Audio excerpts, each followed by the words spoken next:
Tisztelt Hölgyeim és Uraim!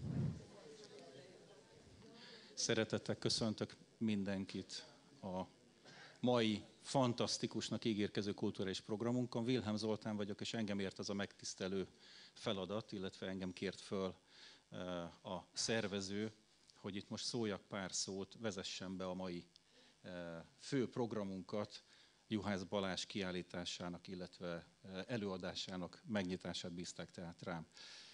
De mindenek előtt szeretném köszönteni a Amritsar Kulturális Központ igazgatónőjét, Tanujaji. Good evening, namaskar. So thank you very much for organizing this wonderful program. Thank you very much for bringing this colorful program to us. As you know very well, Pécs is a absolutely multicultural city, a very tolerant city. I hardly could say any city in Europe with two Gandhi statues, for example. So we have connections with India. And the main connection, of course, those people who are building up bridges between India and Hungary. So one of them is Mr. Balázs Juhász. Juhász Balázs fotográfus, szerintem fotóművész egyébként, de ő szerényen csak fotográfusnak hívja magát. Jó 10 évvel ezelőtt találkoztunk szerintem először, és természetesen minket is India hozott össze, hiszen Balázsnak a második könyve, az Álmom India, amely sokszoros díjnyertes kötet egyébként, egy fantasztikus eszenciája annak, amit fotóművészetnek hívunk, és amit ismeretterjesztésnek is hívunk. Balázs felvállalja azt a szerintem fantasztikus kulturális missziót, hogy eltűnőben lévő kultúrákat dokumentál, de ezek nem csak olyan állóképek, amelyek valamiféle információtartalommal bírnak, hanem további üzenetei is vannak számunkra. Ez természetesen, ahogy a művészet esetében mindig adódik, mindenkinek mást jelent. Balázssal, hát nem azt mondom, hogy keresztezte az életünk fonala egymást, de nagyon sokszor futott párhuzamosan.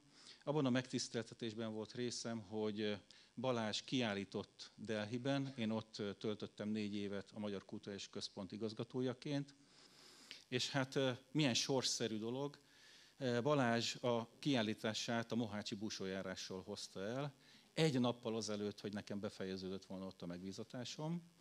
Sikerült az utolsó pillanatra ezt megszervezni, amiből egyébként az ott egy nagyszerű kötet készült, ami, hogyha jól tudom, most már idegen nyelven is hozzáférhető. És hát ugye sorsszerű még az is, hogy én Mohácson születtem, és hát ugye az utolsó program az éppen Mohácsról szólt. Egyébként az is sorsszerű, hogy az intézet, ahol dolgoztam, a január 30-a utcán volt, és én január 30-án születtem. Tehát ugye ez megmutatja azt, hogy India micsoda fantasztikus parajelenségeket tud produkálni, hogyha figyelünk rá. Óriási megtiszteltetés, még egyszer mondom, hogy Balázs előadás előtt szólhatok.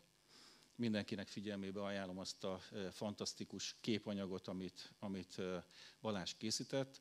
A ladakról lesz szó. Kicsit eljátszottunk a gondolattal, hogy Kőrösi Csoma Sándor kapcsán is Balázs majd jön hozzánk és szerepel. Ezt valamiféle egyéb léhaság keresztül húzta szerintem ezt a tervünket. De most élvezhetjük ezt a rendkívül színes anyagot, amit Balázs elénk tár rövidesen. Nagyon szépen köszönöm, és mindenkinek figyelmébe ajánlom a következő előadást, majd utána indiai kulturális programmal folytatjuk. Köszönöm szépen!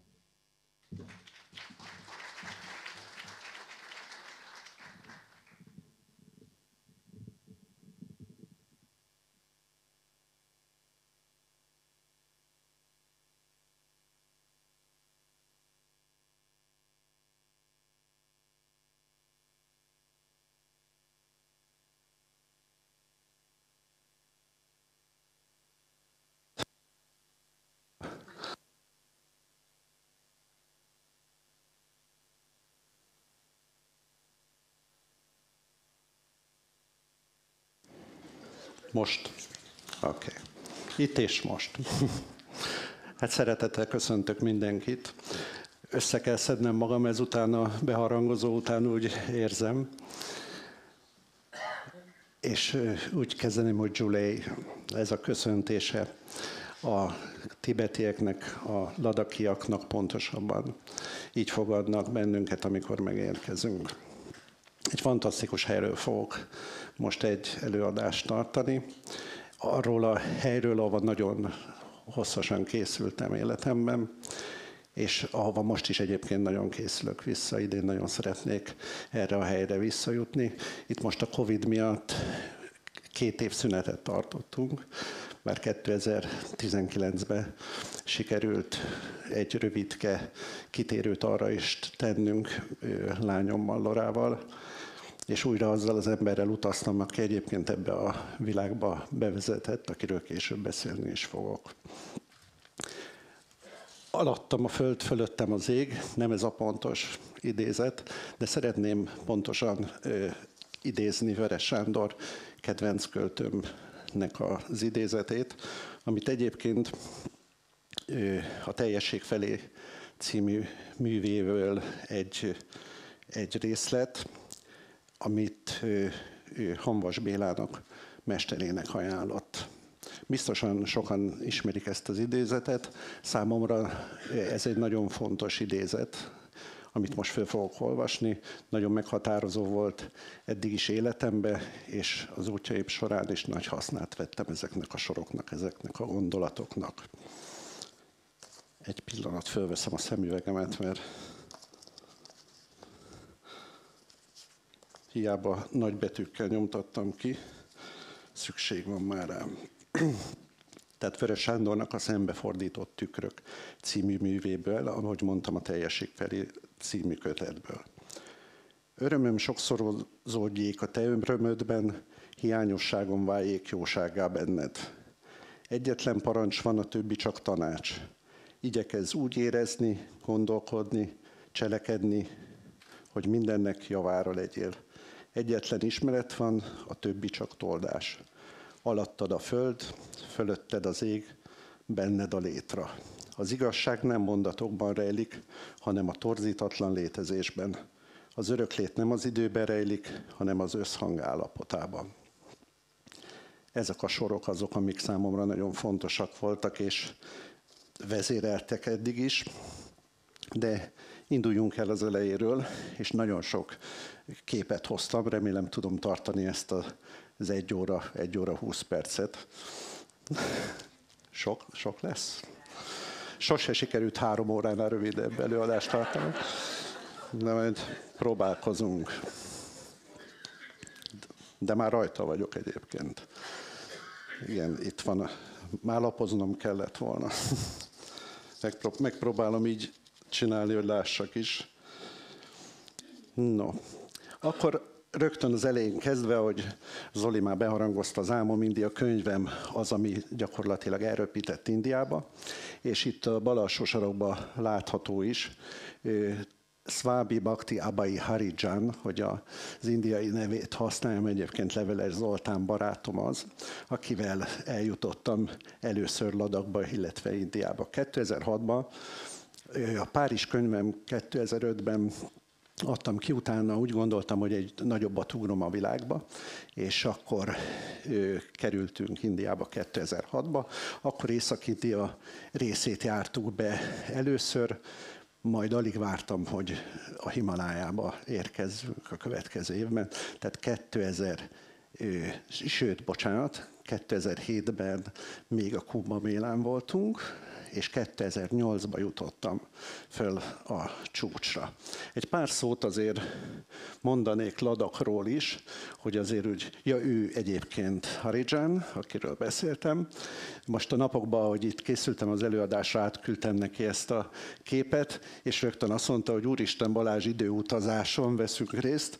Hát ő most így néz ki, 2019-ben készítettem róla ezt a képet, és 2008-ban pedig így nézett ki. Hát ekkora úton mentünk keresztül. És itt van egy kis térkép, hogy láthassuk is. Tehát Ladak beékelődik India legészakibb csücskébe, és eddig Jammu és Kasmír tartománynak a része volt, de 2019 év végétől kapott egy önállóságot, és most 2 részre osztották föl, a Kargili és a Leh közigazgatás szerint. Ez nem tudom, hogy rájuk nézve mennyire ad majd szabadságot, de ez majd kiderül, még ezt nem tudjuk itt a 2 év alatt, ugye nem volt velük kapcsolatunk. Egyébként domborzatilag itt ezen a képen nem látjuk, de itt sem. Én rossz helyen állok egyébként? Megpróbálok valahogy így jó? Így most lát mindenki?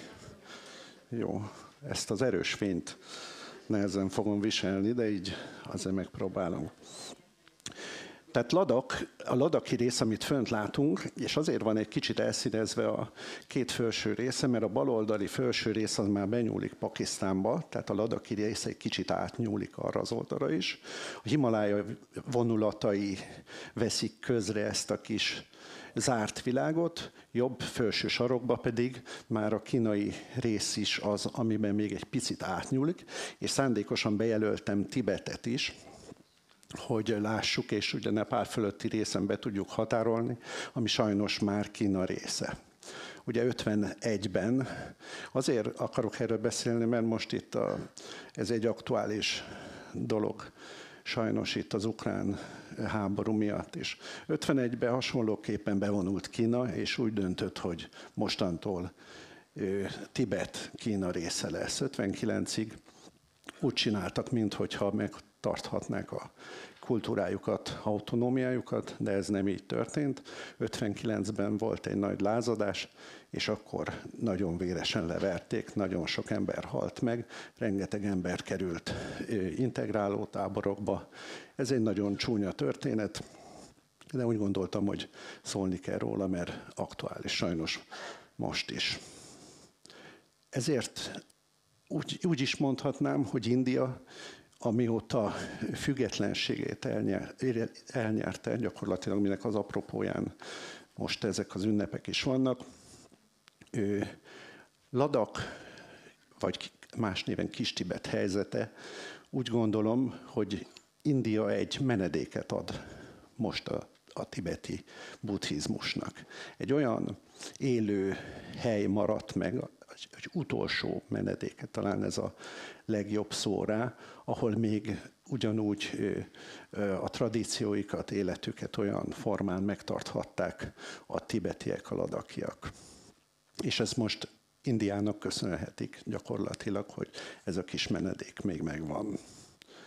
Ez egy fantasztikus hely, ahogy mondtam, beágyazva Himalája vonulataiba, északról a Karakoram választja el, védi ezt a helységet. Viszont amiatt, hogy Kína, Pakisztán és India is egy nagyhatalom, ezért geopolitikailag sajnos egy olyan helyzetbe került, hogy ez hadászati szempontból egy fontos hely lett. Ez a 70-es, de talán már a 60-as években is elkezdték kiépíteni a hadiutakat Kasmír felé, és a katonai jelenlét nagyon nagy. Nagyon érdekes, hogy talán a világ legbékésebb népéről beszélünk, és közben olyan helyzetben vannak, olyan helyen élnek, ahol több 10 000 katona állomásozik folyamatosan. És azért, hogy el ne felejtsek, lapozok is.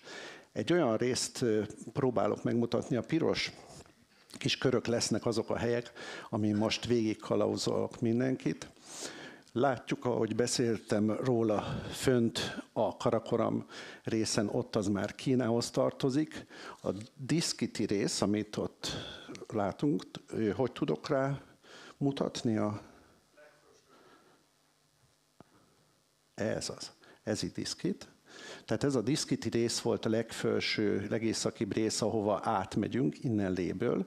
Lét használtuk mindig a főhadiszállásunknak, ide repülünk be, ez 3600 méter körüli magasság, és innen kelünk át Diszkitbe, ami egy hágon keresztül jutunk át a Kardunglán. Ez egyébként a világ legmagasabb autózható vagy közlekedhető hágója, 5600 méter. Tehát ez a legmagasabb pont, amin mozgunk, de itt gyakorlatilag, ez gyors volt, gyorsan repültem be, gyakorlatilag nem szabad egyébként ilyen gyorsan berepülni, mert a hegyi betegség miatt komoly problémánk lehet. Tehát itt jól láthatjuk, az Indus völgyébe érkezünk. Ez itt az Indus folyó, gyakorlatilag ezek a helységek, gyönyörű falvak, kisebb városkák ezeken a helyeken, hogy úgy nagyságrendileg tudjuk, mondjuk 35 000 lélekszámú, tehát egy nagyon összesen, ha jól tudom, akkor van adatunk, hogy hány ezer ember él körülbelül.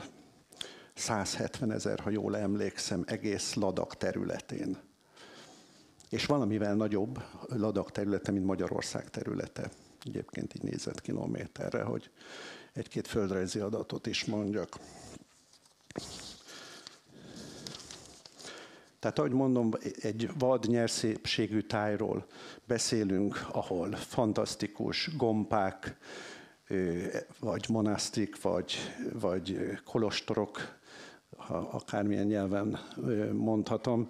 Nagyon sok így jut eszembe, hogy ott hallottuk, hogy a stupákat Csortennek hívják, mindennek megvan ugye a szanszkrit megfelelője is.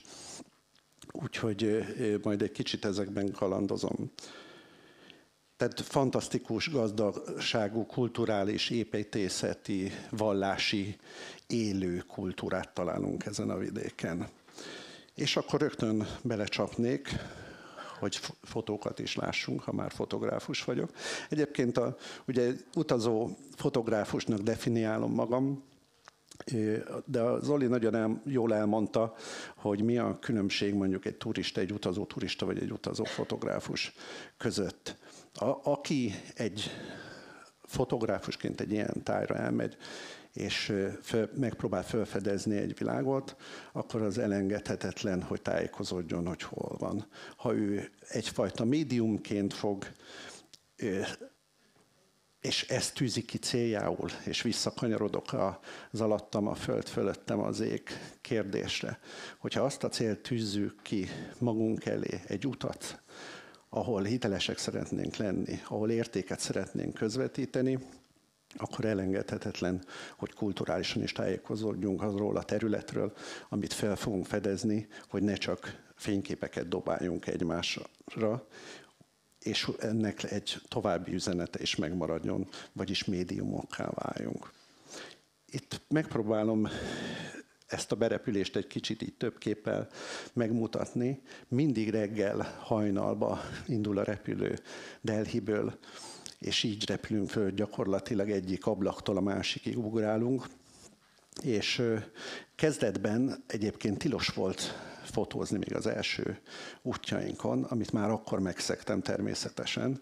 Sőt, volt olyan szabály is, hogy ki kellett venni az akkumulátort a fényképezőgépből. Ezt nem tudom, miért találták ki, és csak így lehetett a repülőre fölvinni a fényképezőgépet. És emlékszem erre, amikor már ilyen magasságban voltunk, hogy a Leveles Zoli barátom mondta, sőt írja is a könyvbe, hogy nem ilyen alacsonyan szállt a repülő, hanem hogy itt ennyire égig érnek már a hegyek, és már 7-8 ezres csúcsokat látunk folyamatosan. Így távolban egyébként még a K2 is látszik, ahogy repülünk a pakisztáni oldalon.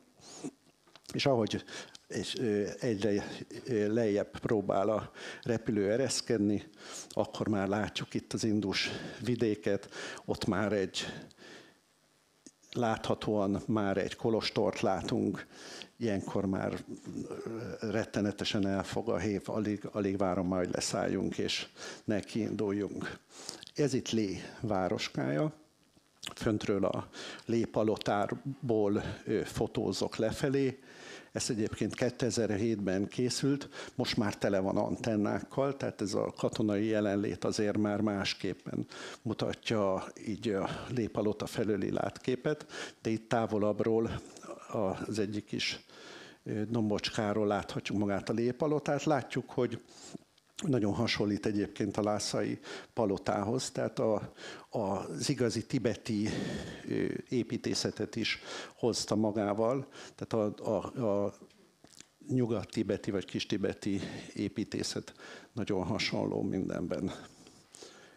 Itt is látjuk a palotát, és fönt ott látunk egy utat, amiről majd fogok mesélni, mert ez az út visz át a Kardunglán keresztül Diszkitbe, egészen a kínai-pakisztáni határ felé, amit meg szoktunk tenni.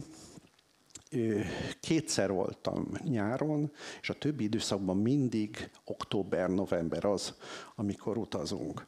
Azért megyünk ebbe az időszakba, mert ekkor vannak a maszkos táncok. Tehát milyen érdekes, ugye, hogy én már 2008 óta maszkos táncokat fotózom Ladakba, közben itt 50 kilométerre, meg itt van egy ilyen élő hagyomány, mint a busójárás, amiről nyilván volt fogalmam, sőt, így a fejemben is volt a Kincses Baranya könyvem, ugye a harmadik könyvem után az volt az első munka egyébként a Kincses Baranyában, amit fotóztam, hogy a busójárást is meg fogom fogni. Nem is gondoltam volna, hogy abban is mennyi spiritualitás van, és mögöttes tartalom, és nem csak egy látványosság.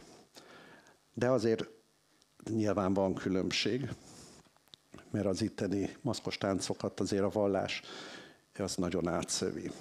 Itt még a lét látjuk, itt egyébként jobbra tőlünk egy óriási imamalom van, ami körül gyakorlatilag valaki elmegy, akkor megvan az, hogy bal oldalról kezdve az óramutatójárásnak megfelelően megpörgeti, és ezeket az imamalmokat, ahogy hétköznapi ember is elmegy mellettük, folyamatosan használják és pörgetik.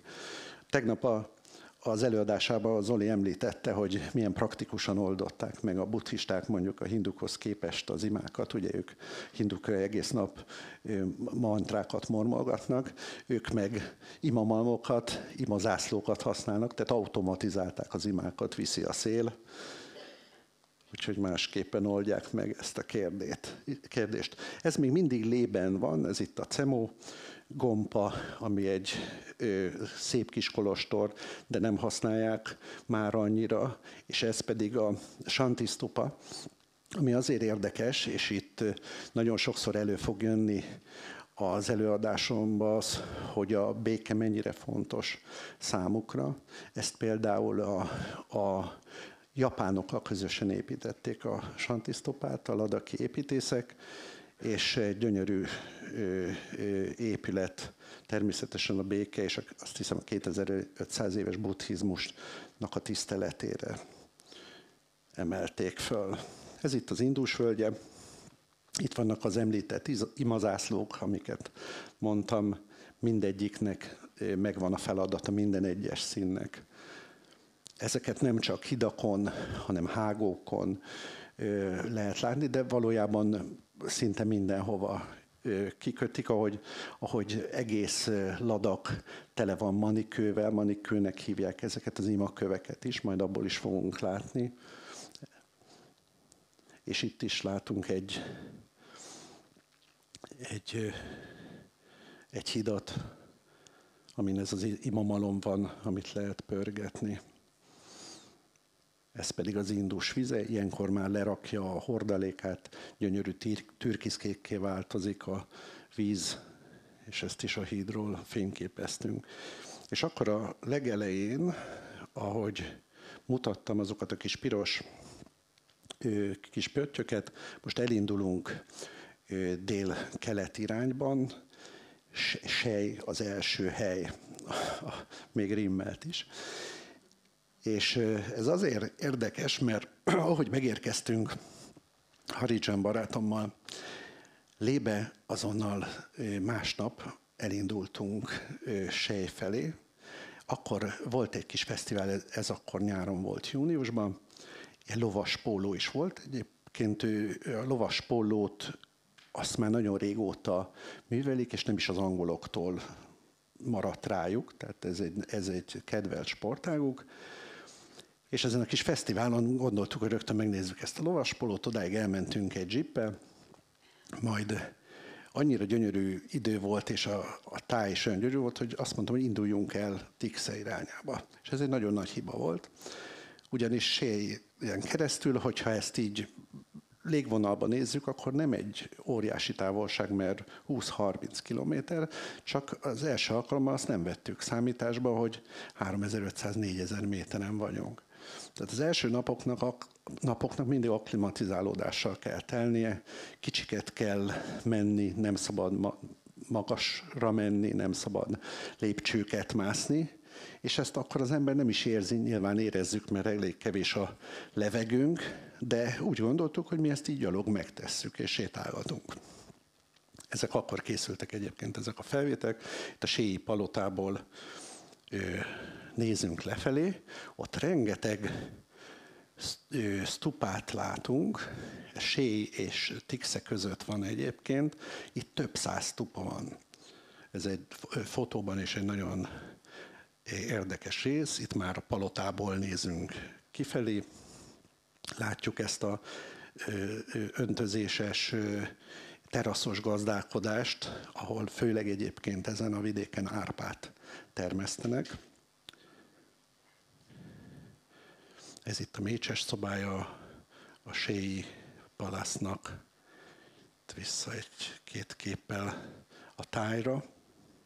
Láthatjuk, hogy gyakorlatilag ezen a fensíkon, ahogy mondom, ilyen 3500-4000 között, gyakorlatilag a folyó, az Indus folyó völgyében egy síkságot találunk, de mellette 6-7 ezeres csúcsok vannak folyamatosan, és nyugodtan lehet ebbe az időszakba, október-novemberbe is menni. Mindenki azt hiszi, hogy a Himalájában ilyenkor már biztos tél van, és nem mennek fel az emberek, pedig ez a legklasszabb időszak, még egész meleg is van, és nincs csapadék. Gyakorlatilag ezek a 6-7 ezeres csúcsok, ezek körbe fölfogják a csapadékot, tehát mindig gyakorlatilag száraz időben vagyunk. Persze, ha átmegyünk egy-két nagy hágón, ott érhet meglepetés bennünket, azt majd mutatom is később. Innen a Sélyi stupáktól, vagy csortenektől, amiről szintén, inkább, hogy el ne felejtsek, inkább most említek egy-két szót.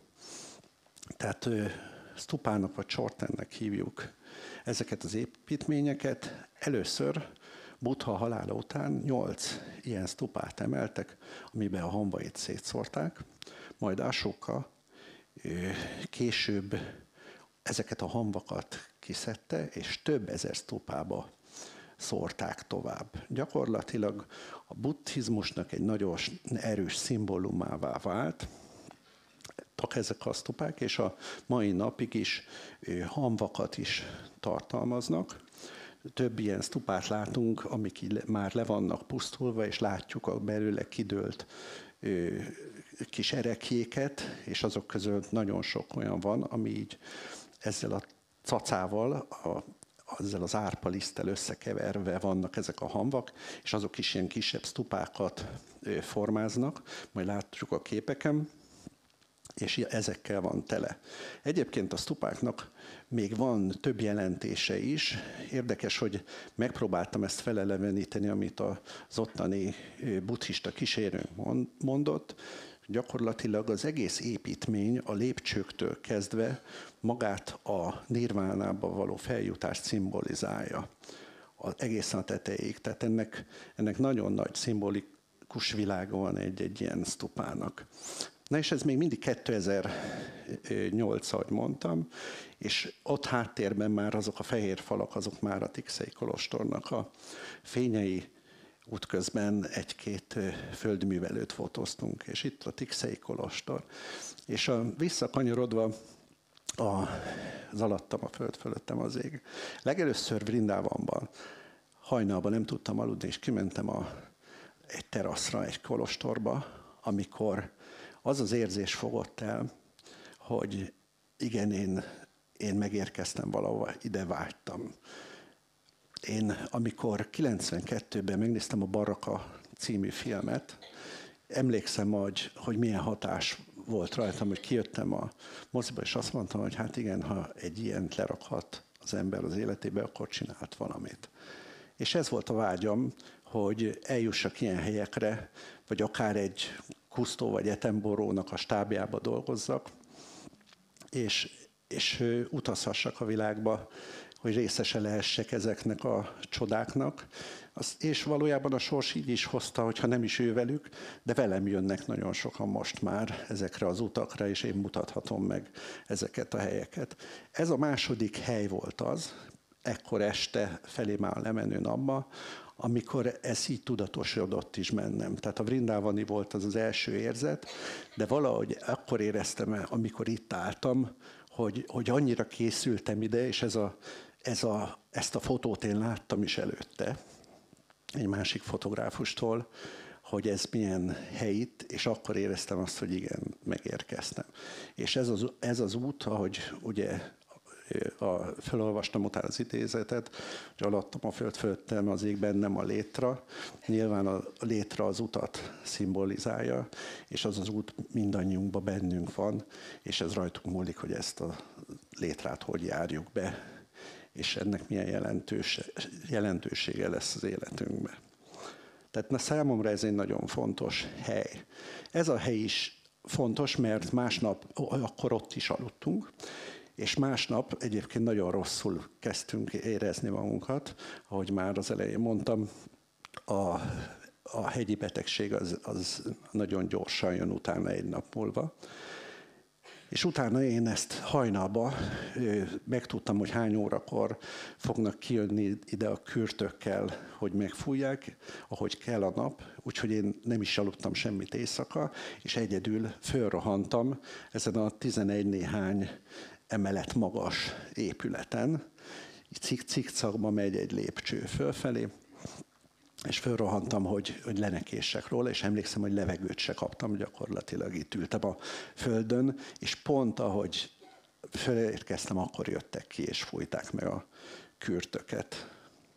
Ez már egy későbbi időbe készült, mert utána 2013-tól viszont szinte minden évben már jártam Ladakba. Ahogy említettem az előbb, fotósokat viszek már ezekre a vidékekre, hogy ő nekik is áthathassam, megmutathassam, amit itt megtanultam.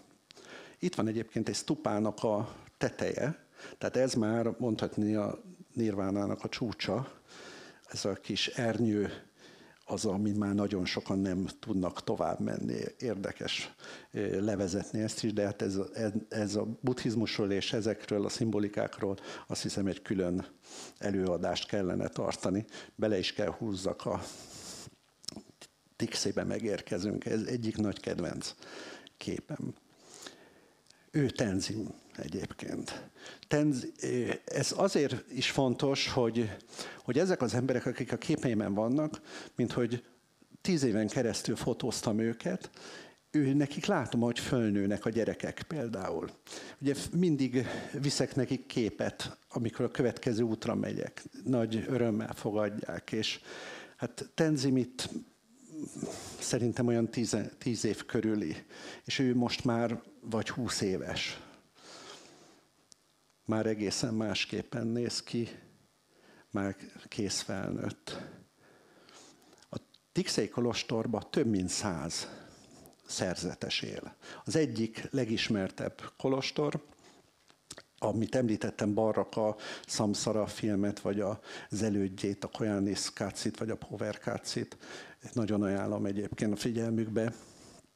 Előszeretettel használták ezt a helyszínt arra, hogy bemutassák a tibeti buddhizmus. Sajnos most már Lhásában a kínai részre esett tibeti részen most már kínai emberek vannak beöltöztetve buddhistáknak, és sajnos a hitelességét elvesztette. Itt pedig láthatjuk, hogy élő buddhizmus, beülhetünk a szertartásaikra. Nagyon sok hangvideót is készítettünk ami még jobban átadná, megmutatná, hogy milyen érzése van. Mindig mondom, hogy először mindenki rakja el a fényképezőgépét, és csak érezzük át, hogy mi történik itt, mielőtt meg akarnánk szerezni a képeket, mert a képeket nem megszerezzük, hanem azt ki kell érdemelni. Ő egy 81 néhány éves szerzetes, mindig büszkén veregetik a vállát, hogy hány éves én már, és csak egy kicsit a hallásával van baj, de egészséges egyébként. Ez itt az egészen a tetején a könyvtár. Hogyha elolvassuk itt a szöveget, nem tudom, mennyire látszik ez távolról, azt van odaírva, hogy please take off your shoes, my dear friends. Ez is nagyon jól mutatja azt, hogy milyen egy buddhista embernek a világhoz való hozzáállása, vagy például a turistákhoz való hozzáállása. Ilyent is ritkán lehet a világban tapasztalni. Engem már dobtak ki nagyon sok templomból, de buddhistából még soha. És az egyik kedvenc fotótémám is a könyvtár. Ez ebbe a könyvtárban van, aminek az ajtaját láthatjuk. Itt bal oldalt a kis imadobozok. Ezekből a dobozokból ilyen gyönyörű vörös kendőkből kerülnek elő ezek az imalapok. Látjuk, hogy több száz évesek, vagy még annál is régebbiek. Gyönyörű színkavalkád. Nagyon sokszor átrakom egyébként fekete-fehérbe a fotóimat, de valahogy ez a vidék, ez annyira erre a vörös színre épül, hogy ezt nem szabad, úgy gondolom. Még ha vissza is fogjuk, de nem szabad, hogy ez átkerüljön fekete-fehérbe. Bár a fekete fotóknak nagy erejük van, és nagyon szeretem őket. Láthatjuk az épületeiket, mennyire vigyáznak rá. Ő a Maitreya Buddha, ő az eljövendő Buddha, és itt látunk egy embert is a képen, itt, tehát látjuk, hogy mekkora ő, 12 méter magas, ha jól tudom, tehát több szinten is lehet látni, ahogy az épületben bent van ez a Buddha, szóval ez egy nagyon szép Buddha ábrázolás. És itt van, ahogy mondom, egy nagyon élő kolostort láthatunk. Itt a maszkos táncokra készülnek. Ilyenkor már direkt úgy érkezünk, hogy hetekkel előtte is, például a Tikszeiben, amikor még készülődnek, akkor tudjuk, hogy mondjuk a Diszkiti kolostorban meg már a játékokra megyünk át. Így próbáljuk szervezni az utat. És ilyenkor még ugye a hétköznapi szerzetes ruháikban gyakorolnak a szerzetesek. Ahogy mondtam, ugye október vége, november van, tehát láthatjuk, hogy mennyire jó idő van. Ott van Tenzimke ismételten.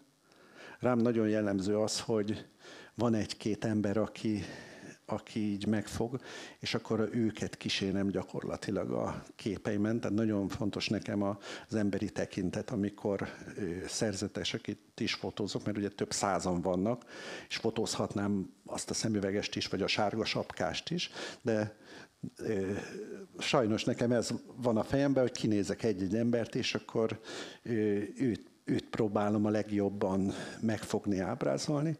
Mindig attól félek, hogy lehet, hogy mondjuk a Dalai Lámának a következő reinkarnációjáról maradok le, mert hogy így szűröm az embereket. Mert látjuk, hogy az öreg milyen jó arc, de a mögötte lévő nekem nem annyira buddhista arc, tehát hogy nyilván nem őt fogom fényképezni, és attól még lehet, hogy ő lesz a Dalai Láma, ugye ő is egy szemüveges. Itt egy öregebb szerzetes látunk.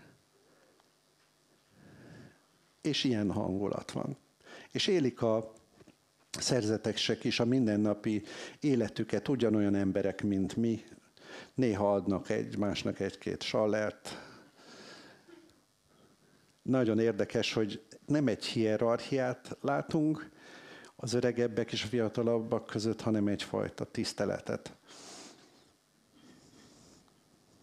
Ami szintén szerintem egy nagyon jellemző, fontos szó az ő életükbe.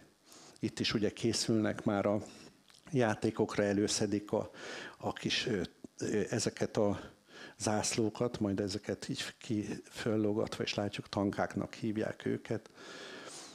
Ezeket varják meg a ruháikat, amikben majd ki fognak vonulni, és akkor így látjuk is, ha lefelé nézünk a távlatokat, hogy lent is ugye ott végig sztupákat látunk, egy-két lakóházat. Azt hiszem, ez volt egy kis hotel, ahol laktam, és onnan másztam föl ugye első alkalommal.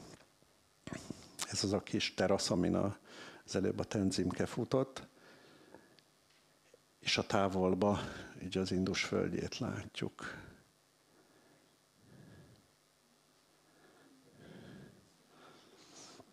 Gyerekeket körülbelül olyan 5 éves koruktól adják kolostorba. Általában úgy van, hogy egy család általában egy embert ad szent életre. Ennek biztos, hogy megvan a vallási oka is, meg gondolom a gazdasági oka is. De hazajárhatnak, tehát nem annyira szigorú a kolostori élet. Meg vannak a szabályai, de haza is járhatnak.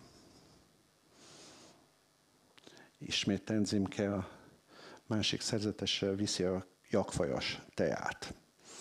Ugye a jakvajas tea, nem tudom mennyire, aki persze érdeklődik el felé, a kultúra felé, azt tudja, hogy Kőrösi Csoma Sándornak nagy kedvence volt. Ez Baktai viszont nagyon utálta a jakvajas teát, és ő írja így, hogy nem hogy megitta, még szerette is Csoma.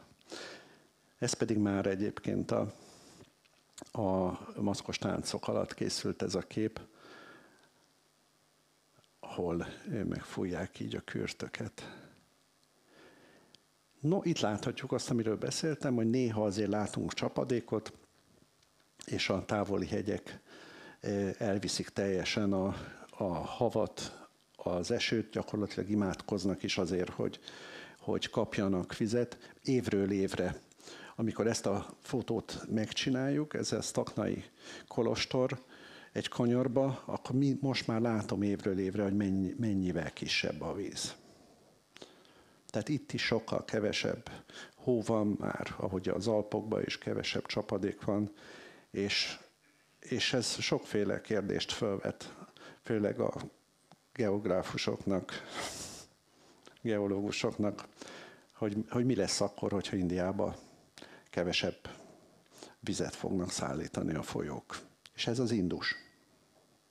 India egyik legnagyobb folyója. Ez pedig a Sztaknai kolostor egyébként. Hopp, egy rosszat nyomtam, igen. Itt egy kicsit betekintünk a kolostorba, a színvilágába. És a Sztaknáról, ahogy átnézünk, a Tikszei kolostort látjuk, amiről az előbb beszéltem. Tehát ekkora távolságokról vannak, itt az Indus van közötte.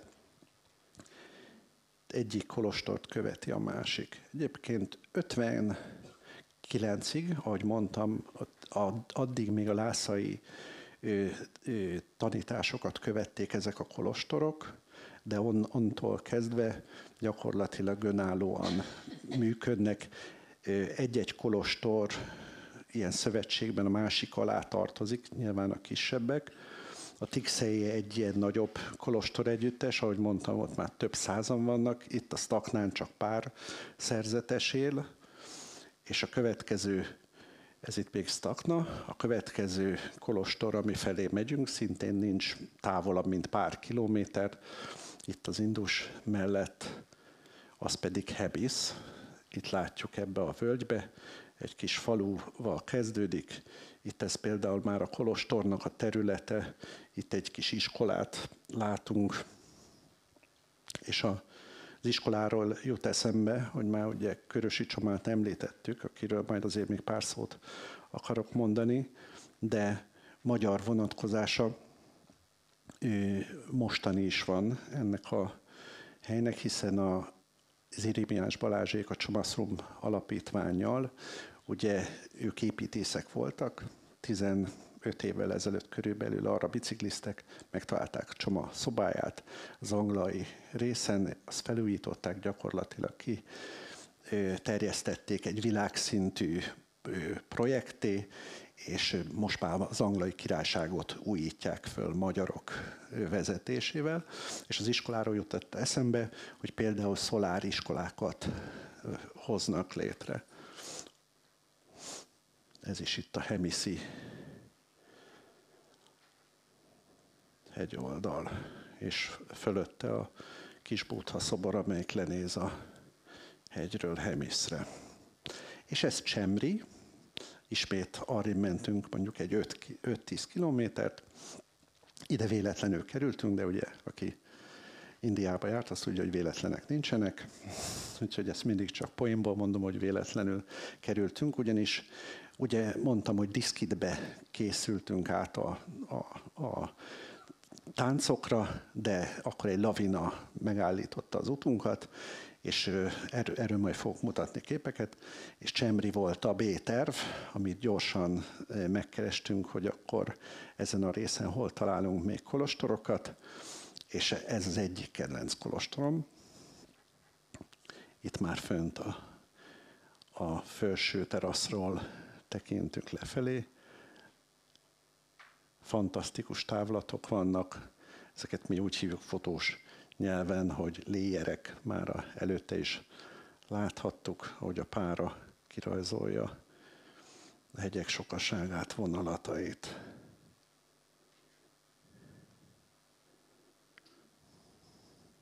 Akkor készítettem, ő is egy jellegzetes arcunk lett most már a Fotóserpának, az utazós cégünknek, tehát ezzel a képpel is hirdetjük útjainkat. No és, ahogy mondom, nem véletlenül kerültünk oda, és pont aznap volt a tánc, gyakorlatilag már a táncok előtti készületekre odaértünk. Ezek is campák. A campa egyébként az, ahol az árpa lisztből megsütik, gyakorlatilag a kenyeret váltják ki a campával. A csánk pedig az árpa sörük, ez még egy jellegzetes dolog, nagyon be lehet tőle rugni, és az a szokás, hogy töltenek, kiissza az ember, és azonnal rátöltenek. És ott állnak az ember mellett, és azért, hogy gyakorlatilag ez egy udvariasság folyamatosan, de rátöltenek, és nagyon sokszor nagyon jó kedvünk lesz tőle. Sajnos ebben a magasságban meg körülbelül 10-szeresen meg is árt.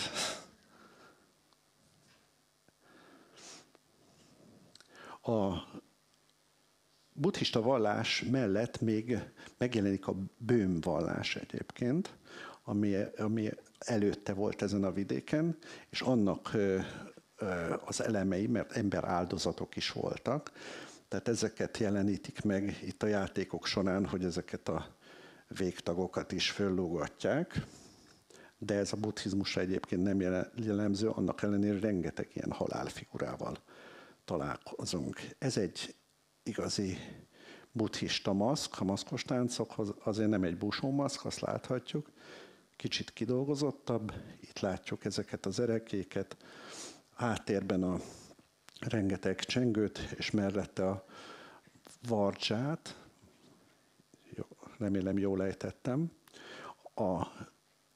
és hogyha már a vardzsáról szóltunk, ez egy jogar, itt láthatjuk, de majd visszatérek rá, hogyha a közelebbi képről mutatom, mert ez a kifejezés, ez még egy fontos dolog, hiszen a buddhizmusnak ugye 3 ágazata is van, a Hinayana, a Mahayana és a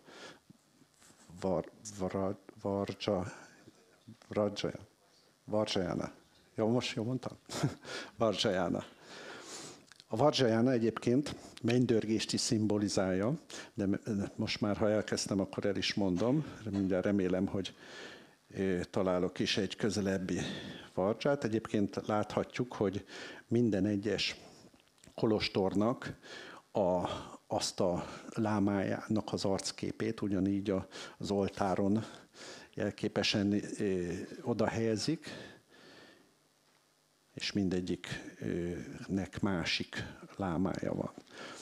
Ez azért lehet érdekes, itt fotósok is vannak, nekik elmondom, hogy egy-egy ilyen sötétebb sarokba, például itt ugye a fiatalok várták a dolgukat, ahogy az öregek itt ugye készülődtek már a táncokra, hogy ők itt montráztak a sarokba, de akármilyen fényképezőgép ezeket nem tudja lefotózni, hiszen itt élességet is tudni kell állítani. Ez egyébként egy 12 000-es izóval készült, hogy a fotósoknak is mondjak valamit. Tehát egy idő után nekem ez nagyon fontos volt, hogy nem használhatok már állványokat, tehát nagyon jó gépek kellett mennem, hogy mind élességet is tudjak állítani, és ezeket ki tudjam exponálni. Itt már jövünk ki egyébként a teremből, az ajtón. A sapka színe is megkülönbözteti egyébként az egy-egy kolostort, hogy sárga sapkások vagy piros sapkások. Látjuk, hogy az udvar már teli van helyi emberekkel. Rajtunk kívül, fotósokon kívül senki nem volt turista, tehát ebben az időben nincsen. Emlékszem, amikor vége lett a játéknak este, és örömmel így indultunk el, hogy miben vehettünk részt, akkor jött föl 2 fiatal, hogy mi történt itt. Tehát ennyi turistával szoktunk találkozni ebbe az időben. Itt láthatjuk, hogy fönt az udvaron, hogy néz ki egy ilyen kisebb fesztivál, és annak a táncait jönnek ki. Maszkos szerzetesek. Ezt a napot, ami egyébként nagyon fontos, hogy mikor van, tehát ezt asztrológiailag ez egy meghatározott időpontban zajlik, megfelelő csillagállás mellett, tehát nem lehet akármikor tartani, ezt egy nagyon komoly meditáció előzi meg. Előző éjszaka nem alszanak és végig meditálják az éjszakát, tehát szellemileg is felkészülnek ehhez az átváltozáshoz, ehhez a transz állapothoz. Ezt a mácsiak inkább egy pálinkával oldják meg. De át lehet változni úgyis egyébként.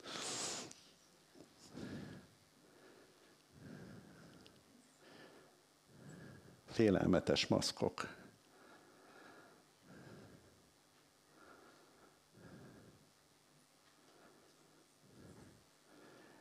És ugrunk egyet.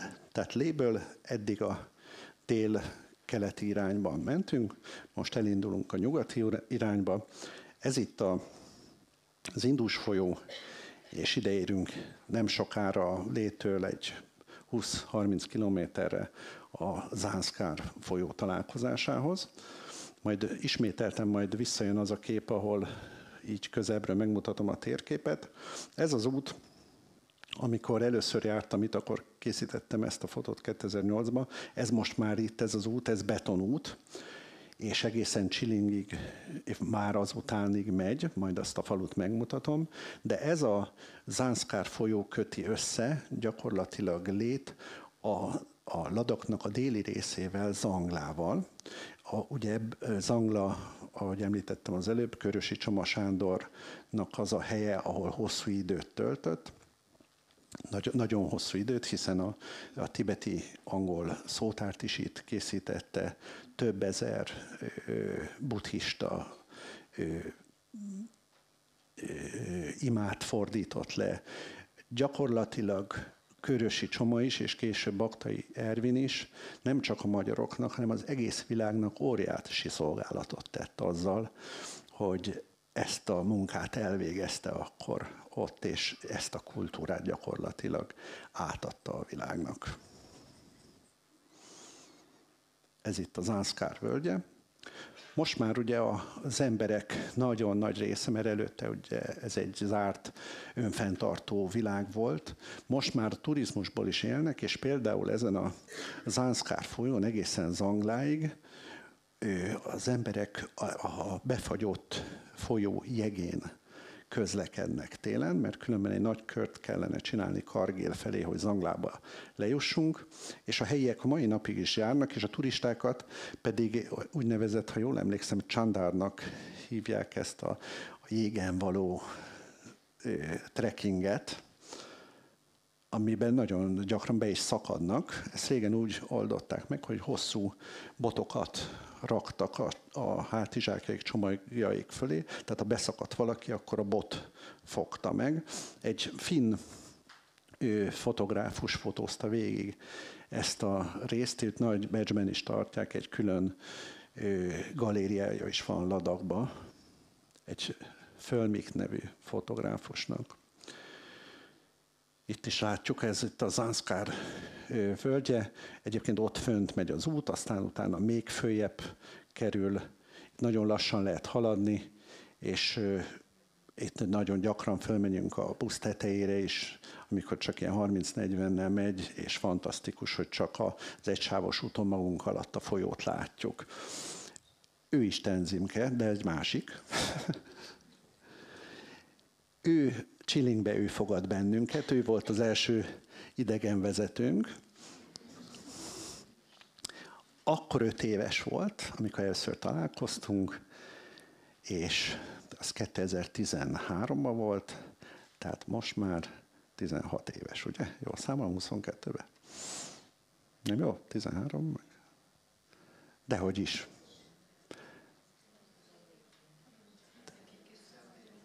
14? Laci, te jó vagy matekban.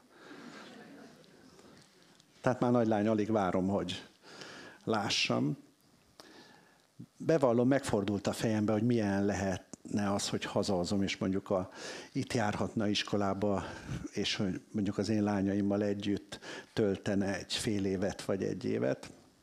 Nem tudom, hogy jó-e így mondjuk ilyen fiatalon kiszakítani valakit a saját kultúrájából, környezetéből. Így is ez a fajta modernizáció nagyon erősen hat Ladakra.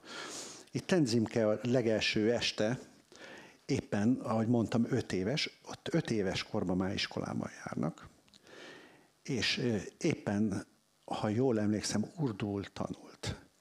De ugye India hivatalos nyelve, és az angol is. Mellette urdul és ladakiul is tanul. Egyszerűen 4 nyelven beszél már, 5 évesen.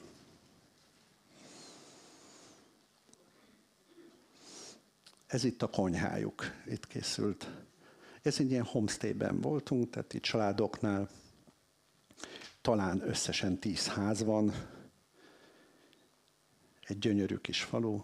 Ő az unokatestvére Tenzimkének, ő valahol szerintem Srinagárba tanul, ha jól emlékszem, azt mondták. Itt a családfő, ő egy gazdag földes, gyakorlatilag goncsában van, tehát ez a tradicionális viseletük. Ő a mama, ha minden igaz, ő is valami rokon. És itt van Meme, ő már 80 fölött van, remélem él még. Ebbe a kis lukban éli az életét, csak WC-re jár ki. Fönt van egy kis nyílás gyakorlatilag a föld felszínen, ő egy ilyen lukba lakik lenn, és ilyen teás kancsókat, kanalakat készít. Ez a falu egyébként arról híres, hogy a sei mesterek, akik az ottani buthát készítették, azoknak a leszármazottjai élnek ebbe a faluba, és a többségük fémműves, főleg rézzel foglalkoznak. Tehát ő Meme, ő már 80 fölötti, és van egy ikerpár, sose tudom, hogy éppen melyiket fotózzuk, ő az egyik, és látjuk, hogy ő is egy ilyen félig nyitott kis műhelyben dolgozik, és ilyen kis erekjéket, kis teás kancsókat készítenek. Ezek a teás kancsók is nem sokára vissza fognak köszönni. Egyébként ebből van a vagyonuk is. Tehát a ladaki embereknek, amikor esküvő van, ilyen társkancsót ajándékoz mindenki. Úgyhogy lesz nekik 50 ilyen teáskancsők, és ez a vagyonuk. Majd meg is mutatom. Tehát fönn a nagy magas hegyek között itt láthatjuk ilyen kis házakban élnek, és ilyen nomád módon gazdálkodnak. Nyilván most már kezdi átvenni a modernizáció miatt a viseletüket. Sajnos a férfiakon már baseball sapkát vagy puffy jacket látunk. Hát mi ugye örülnénk fotósok, hogyha még mindig a tradicionális ruháikban járnának, de hát ez sem lehet. Tibet will be free. Ő karma milyen érdekes. Ő egy fotográfus, egy tibeti fiú, aki megtudta, hogy mi fotótúrát viszünk itt Kis-Tibetbe, és jelentkezett az ottani kapcsolattartónknál, hogy ő nem kísérhetne el bennünket. És hát mi nagy örömmel vettük, hogy csatlakozik hozzánk, ő akkor 25 éves fiú volt, és az ő történetét azért el szeretném mondani nektek. Egy nagyon megható egyébként. Azt mondta, hogy egyáltalán nem akar a terhünkre lenni, folyamatosan a busz tetején utazott. Tehát a szerénységnek és az odaadásnak a megtestesítője volt. Tehát csak tanulni lehetett ettől a fiútól. Ő az egyébként, látjuk, hogy egy mennyire tiszta tekintetű fiú. 25 éves most, 5 évesen az apja átadta a testvérének, hogy hozzá át, és menekítse ki a tibeti részről. Gyakorlatilag azokon az útvonalakon, ahol a Sejem út is ment, ahol a kereskedelmi útvonalak mentek, ezen a vidéken, télen menekítettek át több gyereket. Azóta a családját nem látta. Nyilván a mai modern világban tud velük beszélni telefonon, tehát láthatják így egymást, de őt azóta nem találkoztak gyakorlatilag 20 éve. És vágyakoznak, az apja megtartotta a saját nyáj részét a fiának, pedig mindent elvettek tőlük, tehát valahogy várja, hogy visszatérjen, de ő nem térhet vissza, a szülei pedig nem hagyhatják el Kínát. Ez is sajnos egy nagyon megható történet. És ahogy jövünk kifelé Csilingtől, ahogy mondtam, a Zanskári részen csak Csilingig lehet közlekedni. Most már robbantgatják föl az útvonalat, és egyre több a betonút, tehát nagyon gyorsan fejlődik India. Főleg ez, hogy ugye, ahogy mondtam, geopolitikailag is egy feszült rész itt a pakisztáni-kínai határ miatt. Jól emlékszem, tavaly vagy tavaly előtt volt konfliktus a kínai részen, ahol ez 2 éve volt, csak itt a Covid miatt már nem tudjuk, hogy hány éve mi történt, de 2 éve például több embert le is lőttek, akkor megint több 10 000 embert mozgósítottak azon a részen, de egyébként a pakisztániakkal vannak a legjobban itt ezen a részen, mert egymást lövik, így átlövöldözgetnek, de a nagyon csekély a halottak száma, ha így megnézzük, hogy hány ember hal meg, a többség az a lavinákba hal meg gyakorlatilag az őrjáratozás közben.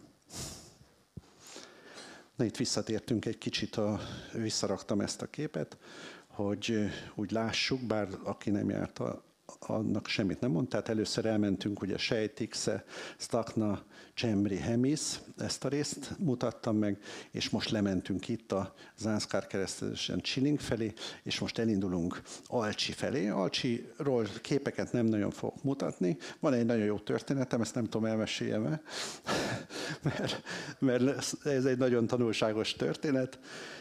Alcsiba engem úgy hívnak, hogy a 4000 eurós férfi, ugyanis imádom a hangtálakat, és véletlenül egyszer 4000 eurót fizettem 4000 rupia helyett egy hangtálért.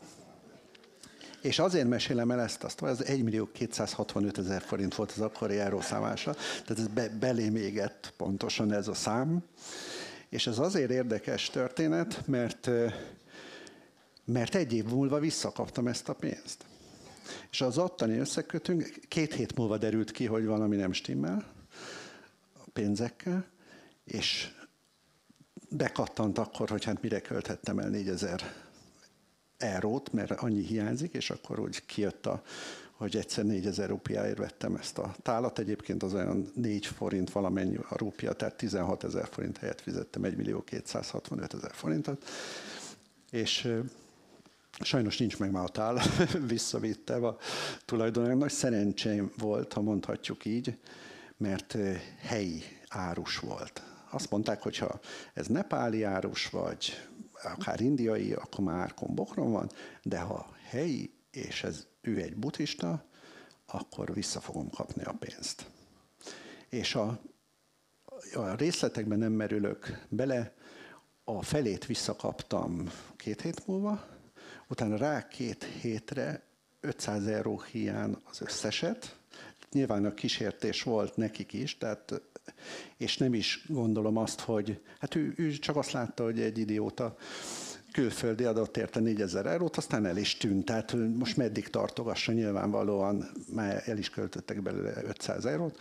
Egyébként 4000 eurót egy háznak az ára volt, de egy új autót tudtak ott venni belőle akkoriban, egy kisebb autót. És ami érdekes, hogy nekem ezt át kellett gondolnom, hogy én velem ez miért történt. Miért veszítettem el ezt a pénzt? Miért kaptam vissza? És aztán hazajöttem, hátulról belementek az autómba, ilyen szendvicsbe, mikor elvittem a szervizbe, beállt a motor, és pontosan 1.265.000 forintba került, amit utána ki kellett fizetnem az autómra. Tehát hiába kaptam vissza, attól nekem meg kellett szabadulnom, és utána én már tudom is, hogy miért kaptam ezt. De ez a hely, és nem csak Ladakh, egész India számomra egy folyamatos tanítás volt. Ha valamit meg akartam érteni, akkor mindig megkaptam. Amikor azt gondoltam, hogy most értem, akkor az ellenkezőjét megkaptam azonnal. De egy folyamatos tanítás. De az utazás egyébként ilyen. Na, elindulunk akkor Alcsi felé, arról gyorsan tovább megyünk inkább. És elindulunk Likir felé, ami szintén még egy élő kolostor, bár nincs annyira sok szerzetes benne. Ott a tetején láthatjuk, hogy ül egy buddha. Ez több, ugye a Tikszei az 12 méter magas volt, ő is több mint 10 méteres egyébként. És ami nekem nagyon tetszett, ahogy beléptünk a szertartás terembe, rögtön nekem a Jediknek a ruhájára emlékeztetett. Ez a pokroc, hogy így össze vannak gyűrve. Egyébként ez a kis kabátjuk a szerzetesnek. Tehát a meditáció után ő szépen kibújik belőle, és elmegy a kis szobájába. És itt hagyja a pokrócát, és olyan, mintha kis manók, kis jodák küldögélnének. Nagyon szép egyébként a likiri kolostor. Ezek a dobok, ezeket folyamatosan használják, tehát semmit ne úgy képzeljünk el, mint valami skanzenben a díszek, hanem ezek mind használatban vannak. Gyönyörű falfestésekkel. Ez a létkerekének egy részlete egyébként. Na és itt van, amiről elkezdtem beszélni, ugye a Vajra. Tehát a Hinayana ugye az a kis szekér, a Mahayana a nagy szekér, és van a Vajrayana, és annyit kell tudni a tibeti buddhizmusról, erről a területről, hogy itt mind a 3 tanítják, és a Vajra szó a mennydörgést is jelent, de egyébként gyémántot is jelent a Vajra. Ugye a gyémánt az, amin elpusztíthatatlan, és a gyémántút, azt is a buddhizmusban használják, főleg a nyugati buddhizmusban, hogyha valaki jártas, ugye az Olenidál-féle nyugati buddhista hívja magát gyémánt útra, tehát ők a gyémánt utasok. Tehát ez a Vajrayana.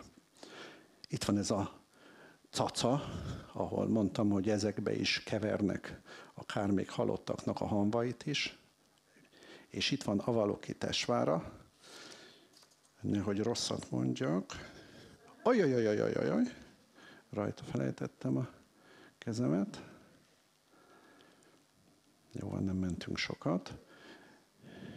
Aki egy bódhisattva, és rögtön mondom, hogy itt is nehogy rosszul ejtsem a nevét. Azért fontos a neve, mert ő Csenrezig, akiről pedig azt tartják, hogy a Dalai Láma az ő reinkarnációja. Azért bodhisattva, és nem Buddha, mert ő úgy gondolta, hogy ő a többi lelket segíti, és addig ő nem válik, hiába érte el azt a szintet, hogy már Buddha lehetne. Ő azt mondta, hogy amíg ő az összes többi lelket nem segíti a nirvánához, addig ő nem lép tovább Buddha szintre. És ő Avalokitesvara egyébként szanszkritból, de Csengezir, ugye? Csengezir. Tehát a Dalai Lámának a Dalai Láma az ő reinkarnációja. És itt van ez a kinti Buddha szobor, amiről beszéltünk. Több oldalról.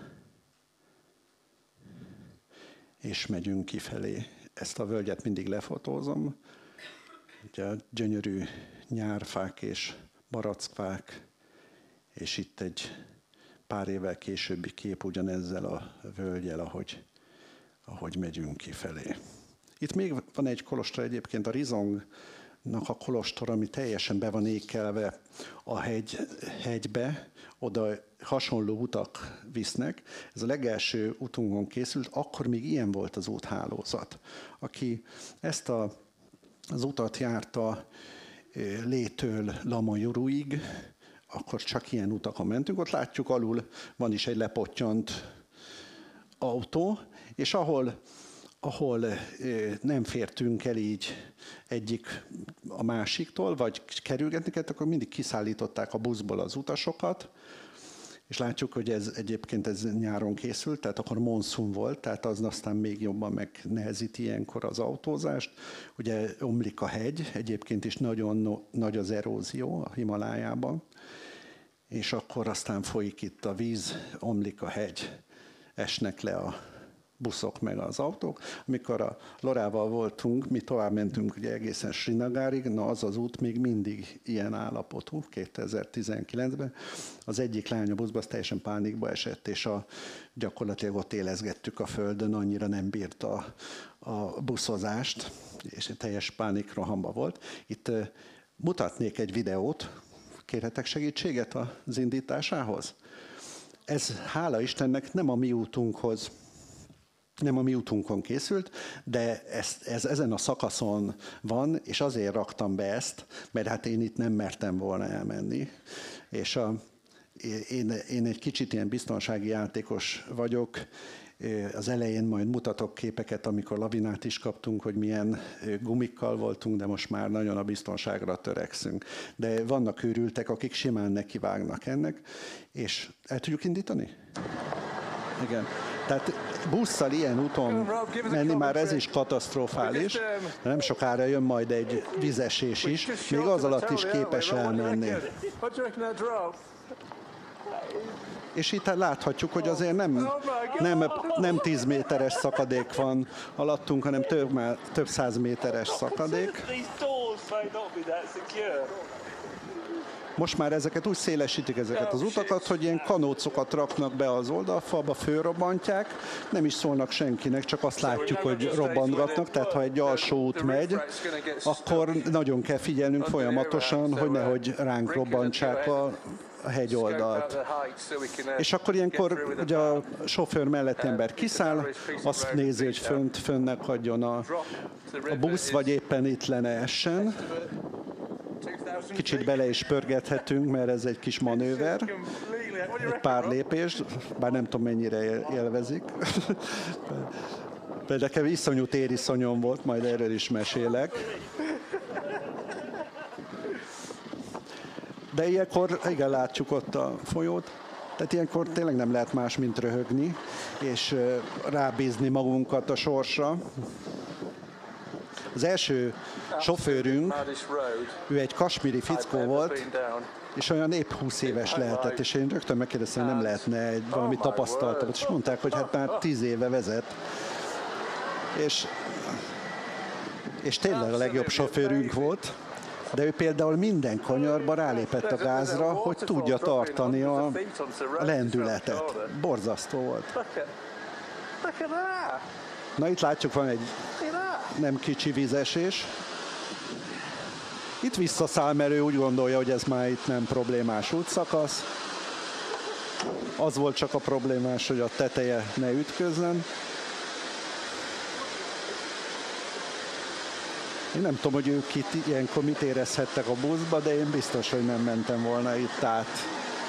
Tehát ha belegondolunk, akkor annak a vízesésnek van ereje is, tehát simán ki is mozgathatja a busz. Hát látjuk, hogy milyen igazi stráda, milyen szélességű út, és ott át fog menni a vízesés alatt.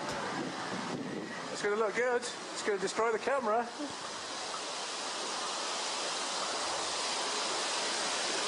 I think it's probably time for me to go inside at this stage. Are you ready? Ugye, igazi buszos túra. Here we go.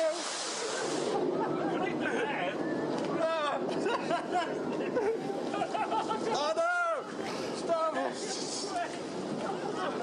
Na, erről ennyit. Szóval izgalmas egy ilyen utazás. És ahogy egyébként Lamairól vesszük az irányt, mindig van egy kis trekkingünk, amit egy napra tervezünk reggeltől estig, ahol nagyon fontos, hogy tényleg a lábunk alatt is megérezzük, hogy milyen, hogy ne jeeppel, ne busszal menjünk mindenhova, ne csak a kolostorokba másszunk föl, hanem érezzük is, milyen az a Himalájában gyalogolni. Visszatérek rögtön, mert ilyenkor mindig eszembe jut az első gyalogútunk, amikor utána napokat kellett feküdnünk ugye a hegyi betegség miatt. Viccesen, ott azon a hágón mondtam a többieknek, hogy itt fogunk menni majd ezen az úton.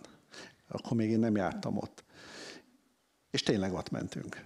És mondtam, hogy majd én leszek a sereghajtó. És össze kellett szednem minden bátorságomat, mert rettenetesen tériszonyos voltam még akkor. És a karma volt az, aki szerintem észrevehette rajtam azt, hogy valami nem stimmel, és a két út között, így mondjuk között meg között, így ráállt oldalt erre a sziklarészre, és lecsúszott rajta. És akkor jöttem rá, hogy nem is biztos, hogy itt meg kell halni, és gyakorlatilag egy félelmet felszabadított bennem. És azóta nem mondom azt, hogy 100%-os vagyok, de mondjuk olyan 80. Tehát van egy 20%, amikor ilyen függőleges fal van, és ilyen, na ott azért még be tudok írógépezni, de különben már nagyon jól viselem ezeket az utakat.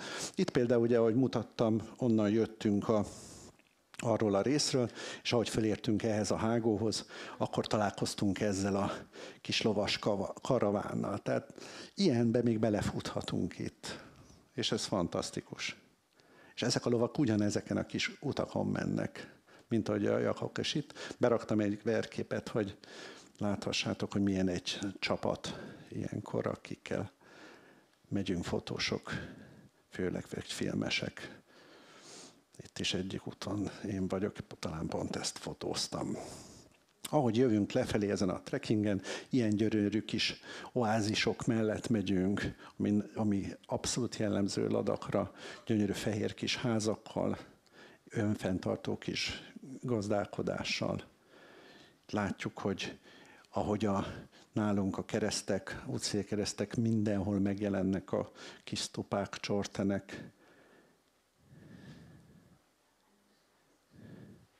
A hegyek olyanok, mint valami óriásnak a lábnyomai lennének, fantasztikus alakzatok. Látjuk itt egy egész stupa együttes, ahogy le van pusztulva. Alul végig maniköveket látunk, ezek a manikövek. Minden kifaragtat ilyent.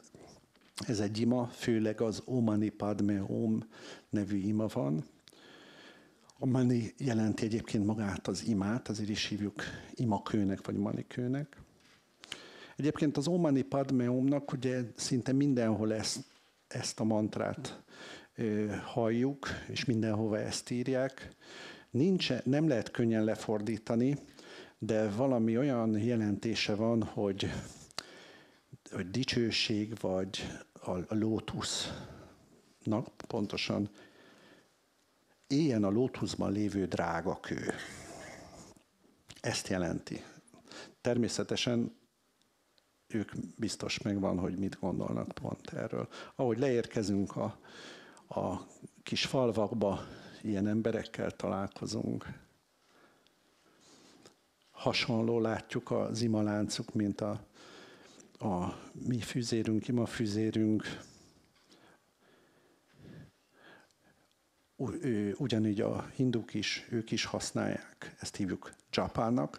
Ami érdekesség, ugye, hogy én Indiát jártam többségében, és bárhonnan, bármilyen emléket elhoztam, például itt most is van a nyakamban japa, és hogy éppen a gyűrűm is innen való. Mindig a Harijannak megmutattam, hogy nézd, mit szereztem, és mindig buddhista, amit szerzek. Tehát ha nem tudtam, hogy milyen az, és lent mondjuk Delhibe vettem, akkor is mindig rányúltam valamire, az biztos, hogy buddhista volt. Látjuk, hogy a gyerekek iskolából jöttek haza, tehát uniformisban vannak, ez még ugye az angol gyarmatosításban maradt, és akkor érkezünk Lamajuruba. Kérhetek egy időt, hogy mennyi időnk van? 10 percünk van. Jó, egy kicsit belehúzok, jó? Tehát ez itt Lamajuru, szintén egy nagyon élő kolostor együttes, már egészen Srinagar felé megyünk, Kargil felé, a nyugati oldal felé, nagy iskolával rendelkezik, egy nagy kolostorral, és egy elég nagy település. Itt is látjuk, imakövek veszik körül a települést. Itt ezt 2019-ben fotóztuk, amikor innen a kolostor felől észrevettük, hogy szerzetesek szinte itt a függőleges falon egy mantrát raknak ki, és egészen fel is másztunk ide a bokorig egyébként. Itt is látjuk, hogy itt is áll valaki. Itt még meg tudtunk úgy állni függőlegesen, de itt már nem nagyon, tehát nem is tudom, hogy ők hogy álltak, de kőből, színes kövekből rakták ki ezt az alakzatot. Látjuk, hogy ilyen kis földek veszik körbe Lamajurut, és az a hátsó vidék, amit itt látunk, ez pedig a Moonland, ez a neve. Hát erről is sok embert kérdeztünk meg, hogy mindenki egy nagyon régi ősi tóra hivatkozik, ugye teljesen más a szerkezete, kőzete, és állítólag itt a folyó miatt egy óriási részt föltelt, és egy óriási tó alakult ki, és annak a maradványát láthatjuk. Itt látjuk, ahogy az út jön. Most már van egy északi út, ugye, amit még 2008-ban használtunk, és most már van egy egészen lenti út, ami egy betonút, ami sokkal könnyebb közlekedni. Ez itt a Moonland, erről nevezték el ezt a kis vendégházat is. Helyi emberek. Most jön egy-két ablakos kép, sajnos ebbe a házban már nem ér senki. Még az elején fotóztam, ők is már meghaltak. 2008-ban fotóztam őket. Most 19-ben kérdezgettük az ott lakókat mellette, hogy ők élnek-e, még meg akartuk mutatni ezt a fotót, de sajnos már ők sem. Emlékszem, őket egy 10-20 percig fotóztam távolabbról, először csak a nő állt az ablakba, aztán jött a férfi, hozta az imamalmot, és látta, hogy valami rossz szellem van kint, elkezdte pörgetni az imamalmot, hogy távozzak. Akkor készítettem ezt a képet. Látjuk, hogy nagyon erős az UV-sugárzás, látjuk az arcukon, hogy sebes lesz gyerekeknek főleg. Itt a mécses szobában a kis monk fiú. Minden reggel elmegyünk a gyerekeknek a szertartására. Itt is látom őket évről évre, hogy nőnek föl, már ők is felismernek.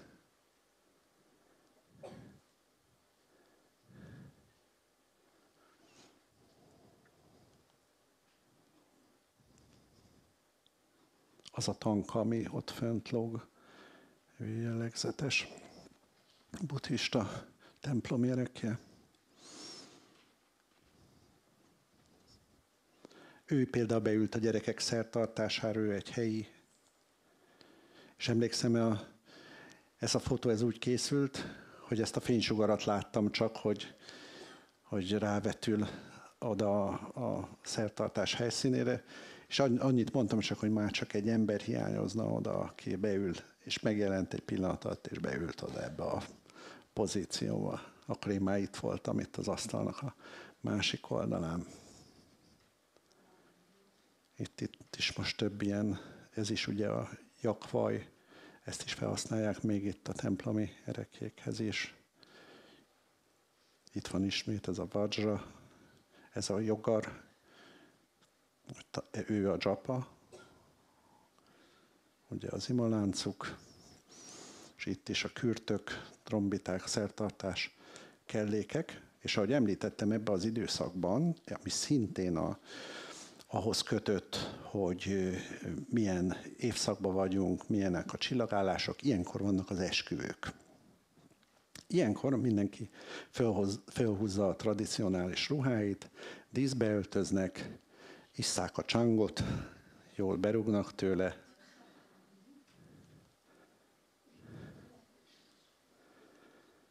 És itt így néz ki a mennyasszony. Olyan, és pénzzel tömik ki. És látjuk, ez a gyönyörű türkiz fejdíszt kapja meg. Ez a mennyasszonyi ruhája, iszonyú pénzbe kerül egyébként, már ha mi ott nyugati emberek meg akarjuk vásárolni, mert hogy ez rendes türkisz kövekből van ám, tehát ezek nem műanyagok. Tehát ez is utána a vagyonukat képezi, és utána ezt később az ünnepségek alatt ugyanígy hordják, majd látunk képeket, és ahogy mondtam, ez a hozományuk, ez lesz a vagyonuk. Nyilván a 20 rupiások csak jelképesen vannak ott, a gazdagságot jelképezik, de maga a részkancsók adják majd a későbbi vagyonukat. És itt lassan itt Lamajrútól búcsúzunk ezekkel a Moonland fotókkal. Ezt valami hajnali 3-kor fotóztuk, meg akartuk várni, még teljesen bejön a tejút ebbe az irányba. Most már van olyan applikációnk, amivel pontosan tudom, hogy hány órák, de majdnem megfagytunk, úgyhogy már nem vártuk meg, hogy pontosan párhuzamosan legyen a stupákkal. Na és akkor átkelünk és pont jól leszek időben egyébként látom, mert most már Léből, ahogy jövő fölfelé az út, a Kardungla felé, a legelső útunk egy nagyon emlékezetes út volt, szintén nagy tanulsággal, ugyanis egy katonai konvojt úttól értünk, ez volt a szerencsénk, mert minden kanyarba így dobott egyet a kocsi, már kezdett lejegesedni, illetve még nagyon korán volt le volt jegesedve az út, és elkezdett esni a hó. És utolértük ezt a katonai konvojt, és én ennek örültem, mert azt mondtam, hogy szépen majd beágyazódunk oda közéjük, és akkor ők majd levezetnek bennünket. Sokkal biztonságosabb. Hát látjuk, hogy ilyen láncokat kezdtek fölrakni a katonai autókra. Mi nekünk meg ilyen volt az autónk. Kár, hogy nem tudok ránagyítani, de nekünk semmilyen mintázata nem volt a guminknak. És itt már szerzett egy kötelet, mert addig a pólójával kötötte össze, meg azt hiszem, ezt a láncot is úgy kellett szerezni. Ez minden évben eljátszottuk ezt a harcot, hogy mindig megnéztem, hogy van-e lánc, és akkor kiderült, hogy van, csak épp nem arra az autóra volt. Tehát nekünk beraktak. És rendszeresen, ugye most már kérünk oxigénpalackot is, mert fönn a Kardunglán, ami 5600 magas, ez a pont a legelső alkalommal fotóztunk, láthatjuk, már viszintesen esik a hó, sem merre nem látunk, de az egyik fickónak pont a 40. születésnapja volt, vittünk neki tortát, és nem számoltunk azzal, hogy már egy órája fönn ünneplünk, és az egész konvoj eltűnt. És ott álltunk a kis buszunkkal, amiben fűtése volt, már kezdtünk szédelegni, beüttünk az autóba, mentünk egy 50 métert, és egy nagy lavina állt előttünk. Tehát az is lehet, ha előbb megyünk, akkor elvisz bennünket, de nem tudtunk tovább menni. Viszont ez egy katonai állomás egyébként a Kardungla, tehát annak is megvan az esélye, hogy jön utána egy dózer és eltolja. De nem is láttuk azt, hogy mekkora ez a rész. És én, mint egyik csapatvezető, nyilvánvaló, először kerültem ebbe a helyzetbe, ez is egy nagyon tanulságos dolog volt, hogy például mennyi információt szabad ilyenkor az utasoknak elmondani, mennyire kell figyelni arra, hogy nehogy pánikba essenek, mert többen elkezdtek sírni. Mi ott viccelődtünk, hogyha kisebb társaságok kimentünk megnézni, hogy mekkora ez a lavina. Mondtuk, hogy ha nem érnénk vissza, akkor délnyugat irányba 3 óra alatt leértek. És ezt így nem vették poénra. És hát van egy videóm róla, azt nem oszlom most el, de hogy ilyen síri csendben megyünk le, hogy csattog a hólánc, és senki nem mer megszólalni se, mert gyakorlatilag alig látunk. Ilyenkor nem tudunk más csinálni, mint rábízzuk magunkat arra az emberre, aki a sofőrünk, aki ezt az utat végigjárta már 1000-szer. Elmondta a fickó, hogy ő, amikor még kamionnal járt, akkor ő napokat is töltött itt fönn, de nekünk, akik nem vagyunk hozzászokva ehhez a magassághoz, fél óránál többet nem szabad ebbe az 5600 méter magasban töltenünk. Besűrűsödhet a vér, tüdőembóliát lehet kapni, na hát ilyeneket meg pláne nem szabad mondani senkinek. És nagy baj is lehet belőle. És akkor úgy döntöttünk, hogy visszafordulunk. És abban az első évben, 13-ban nem is keltünk át a Kardunglán. Szerintem egy jó döntés volt. Most végignéztem a videókat, amiket fölvettünk, hogy emlékeztessen rám, és én azt gondolom, hogy jól döntöttünk, hogy nem mentünk akkor át. Utána több éve mindig átjutottunk, és akkor azt a csemri maszkos táncokat nem kaphattuk volna meg gyakorlatilag, ha akkor átjutunk. Úgyhogy ez egy érdekessége. Ez már egy később időpont, itt már átbukunk a Kardunglán, és ahogy ereszkedünk le 5000 méter alá, a jakokat ezeken a részeken lehet megtalálni. Nagyon messziről ilyen kis fekete pontokat láttunk, majd ahogy egyre közelebb értünk, ott már lehetett őket fotózni is. Ez még mindig olyan 5000 méter magasan van, és itt látjuk a jakokat. Őket se ismerjük, nem tudjuk mennyire vadak.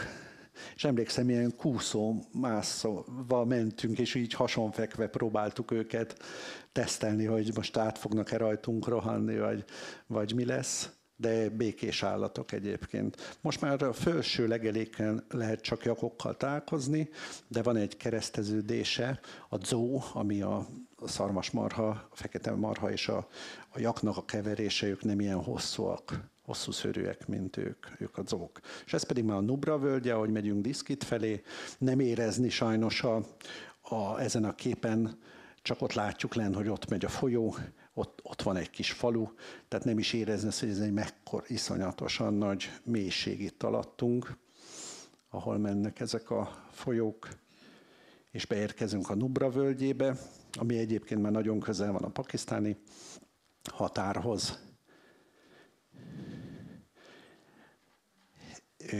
Magashegyi tevékkel találkozunk, egyébként a katonák felejtették őket ki itt, sivatagi környezetben élnek, ilyen félvatt tevék, most már inkább a turistáknak látványosság.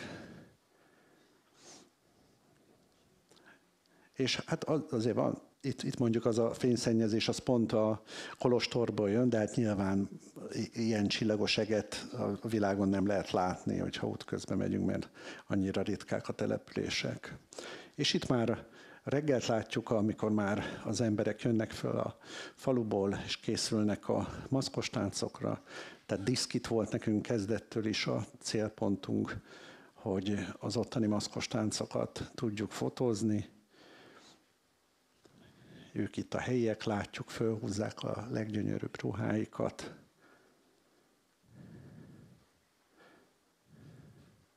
Gyönyörű arcok, tekintetek. Itt benn már készülnek, ugye, ahogy mondtam, egész éjszaka imádkoznak.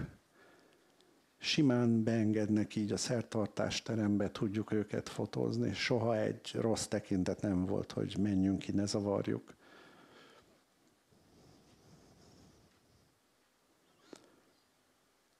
ő 3 évesen került egyébként be, meghaltak a szülei, és akkor ő ezért került a kolostorba, ilyenkor kap egy idősebb szerzetest, aki gyakorlatilag felneveli. Egy nagyon szép kis kölök. Most már ő is biztos nagy gyerek diszkítben. Itt is már látjuk a belső készülődéseket, a szertartási elemeket, ők a sárga sapkások. Ők is alig várják már, hogy kimehessenek. Főleg a gyerekek nagyon izgulnak. Itt a láma, aki ilyenkor ugye oda jön, és ő az előjáró. Itt látjuk a nők viseletét, gyönyörű, nem? Tehát így együtt, fantasztikus, ahogy türkizben, a kis sapkáikkal. Ő a mosolygós Buddha, aki egy sállal kapdossa el az embereket, és pénzt kell adni neki, mert ő egyébként egy szerencsét hozó Buddha. A buddhizmusban ez a mosolygó laughing Buddha, ő egy jellegzetes alak.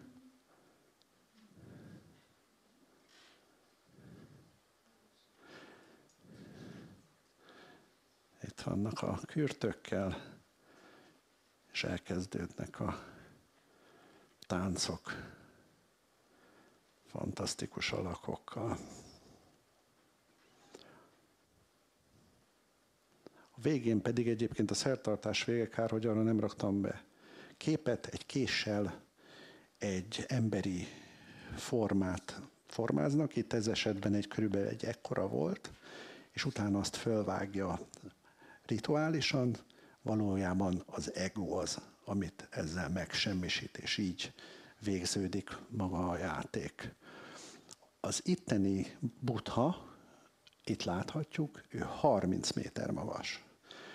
Ami még érdekesség, itt látjuk is az embereket mellette, gondolom egyébként a talapzattal lehet körülbelül 30 méter magas, tehát a duplája, ő is a Maitreya Buddha, az eljövendő Buddha, és ami még fontos, hogy Pakisztán felé fordul, és ezzel is a békét mutatja, a békés arcát mutatja.